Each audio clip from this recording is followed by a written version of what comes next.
Hi అండి, welcome to Bhagya's recipes. నేను మీ భాగ్య. ఈ రోజు మనం అందరికీ ఫేవరెట్ రెసిపీ అయిన restaurant style egg fried rice ని ఎలా తయారు చేయాలో తెలుసుకుందాం. మామూలుగా ఎగ్ ఫ్రైడ్ రైస్ ని మనం ఎన్నో విధాలుగా ప్రిపేర్ చేస్తాం. అందులో ఒకటి street style egg fried rice అయితే మరొకటి restaurant style egg fried rice. దేని రుచి దానిదే అయినప్పటికీ ఈ రెండు ఫెంటాస్టిక్ గానే ఉంటాయి. నేను ఇక్కడ చూపించేది pure restaurant style egg fried rice. ఈ ఫ్రైడ్ రైస్ ఫ్లేవర్ఫుల్ గా మరియు చాలా టేస్టీగా ఉంటుంది. మరి ఇంకెందుకు ఆలస్యం, ఈ టేస్టీ రైస్ ని ప్రిపేర్ చేసే ఆ ప్రాసెస్ ఏంటో చూసేద్దాం పదండి. ముందుగా ఒక ప్యాన్ పెట్టుకొని 1 టేబుల్ స్పూన్ ఆయిల్ ని వేసి వేడి చేసుకోవాలి. ఆయిల్ వేడయ్యాక 3 గుడ్లను ఇందులో బ్రేక్ చేసి వేసుకోవాలి. నేను ఇక్కడ తక్కువ క్వాంటిటీలో ప్రిపేర్ చేస్తున్నాను కాబట్టి 3 గుడ్లను తీసుకున్నాను. ఒకవేళ ఈ ఫ్రైడ్ రైస్ ని ఎక్కువ క్వాంటిటీలో చేస్తే మీరు సరిపడే గుడ్లను యాడ్ చేసుకోవచ్చు. ఇప్పుడు ఇందులో 1/2 టీ స్పూన్ మిరియాల పొడి, చిటికెడు ఉప్పు వేసి 2 నిమిషాల పాటు మీడియం ఫ్లేమ్ లో ఫ్రై చేసుకోవాలి. అలాగే ఎగ్స్ ని బాగా ఫ్రై చేసుకుంటేనే నీచు వాసన రాకుండా ఉంటుంది. 2 నిమిషాలకి ఎగ్స్ ఇలా ఫ్రై అయ్యి పొడి పొడిగా అవుతాయి.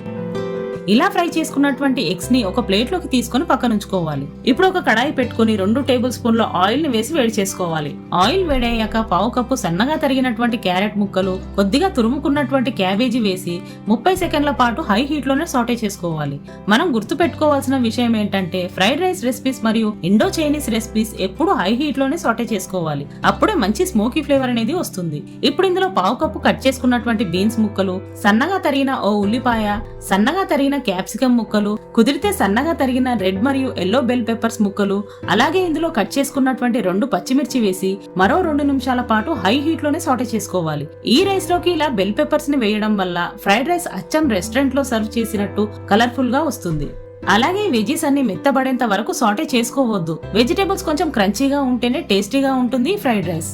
ఇప్పుడు ఇందులో సన్నగా తరిగిన అల్లం ముక్కలు, సన్నగా తరిగిన వెల్లుల్లి రెబ్బలు వేసి మరొకసారి కలుపుతూ సాటే చేసుకోవాలి. ఇలా అల్లం వెల్లుల్లి పేస్ట్ కాకుండా అల్లం మరియు వెల్లుల్లిని సపరేట్ గా తరిగి వేసుకుంటేనే ఈ ఫ్రైడ్ రైస్ కి యూనిక్ ఫ్లేవర్ అనేది వస్తుంది.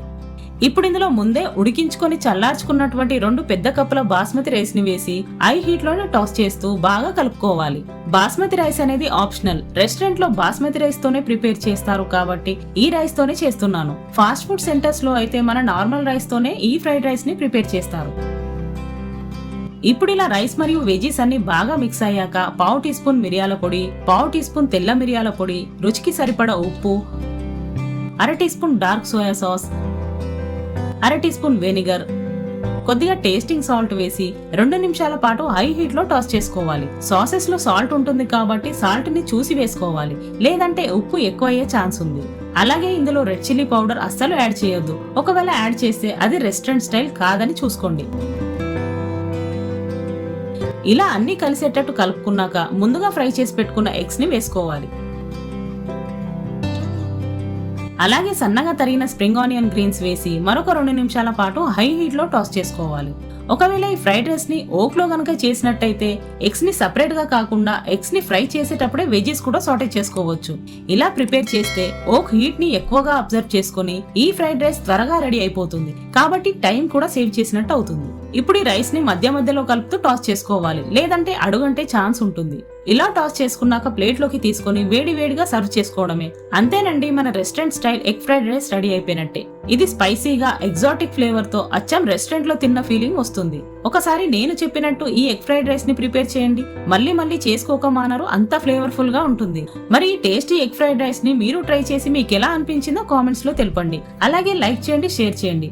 మరిన్ని ఇంట్రెస్టింగ్ రెసిపీస్ కోసం నా ఛానల్ ని సబ్స్క్రైబ్ చేసి పక్కన ఉన్న బెల్ ఐకాన్ ని యాక్టివేట్ చేసుకోండి. Thank you for watching.